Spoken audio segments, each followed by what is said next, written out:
for the fall semester. One of the last people to talk to Arthur Miller before he disappeared was the Gazette's Lyle Muller. And Lyle joins us now live from our Iowa City newsroom. Lyle, when Arthur Miller called you on Tuesday morning, what did he say to you? Well, the first thing, Bruce, he had to leave a message because I was in a meeting, but I did call him back about a half an hour later. This was at 9:30 yesterday when he called, and 10 when I called him back, and he wanted to talk immediately about grievances that he had about how he felt he was treated by the University of Iowa after the allegations were made.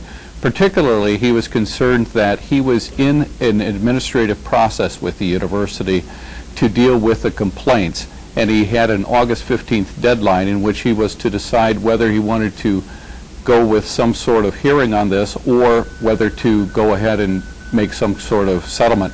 In the meantime, the criminal investigation was underway, and he said he was startled that while he thought he was in an administrative process, that all of a sudden he was arrested on criminal charges. Another concern that he had was that he thought that nobody had talked to him after the allegations was made from administration or his department head about whether he was going through anything in his life, whether he was sick or feeling anything that would affect his behavior in that manner. And so those were the two things that he felt that he wanted to talk about and get out there. He also felt that there was a vendetta against him by administrators. He named Linda Maxon, by the way, which is something university officials have denied.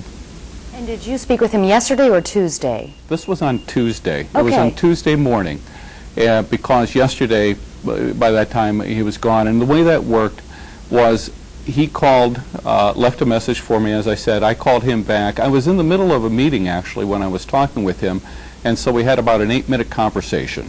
And I said that I needed to get into this meeting, but that I wanted to continue talking with him, and asked if I could just call him back in 20 to 30 minutes. He said, sure.